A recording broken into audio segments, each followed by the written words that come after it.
Isang pinagpalang araw sa inyong lahat. Tayo po'y magninilay sa salita ng Diyos, ang pinagmumulan ng awa ng ating buhay, ang salitawa.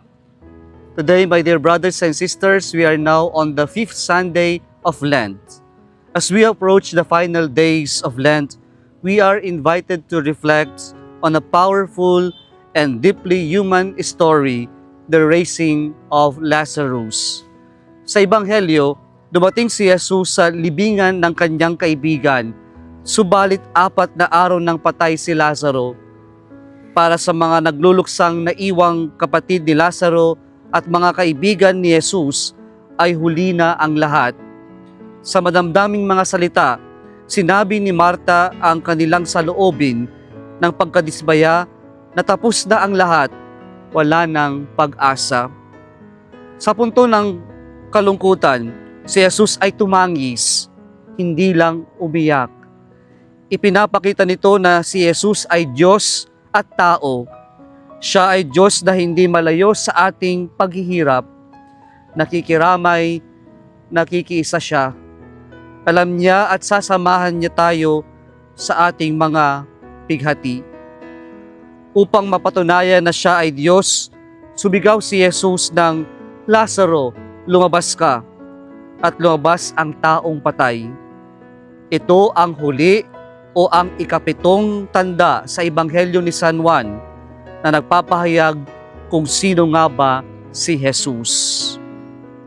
Maraming pagkakataon na tayo ang sinisigawan ng Panginoon na lumabas mula sa ating mga kamatayan dulot ng ating pagkakasala, pagkabigo, takot, galit, at sama ng loob at pagkawala ng pag-asa. Para tayong mga nasa libingan, buhay pero tila patay.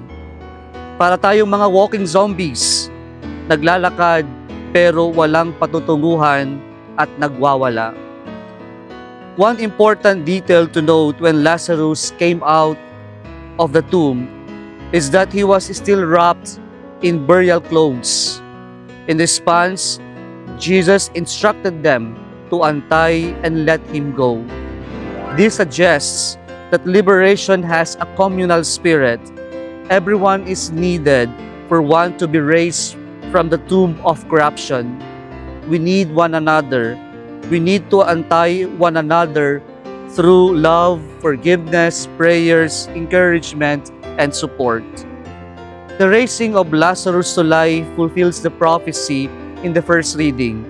Lazarus symbolizes those who are brought to new life, especially through baptism, sharing in God's very life. This new life with God entails living in the Spirit, as our second reading suggests.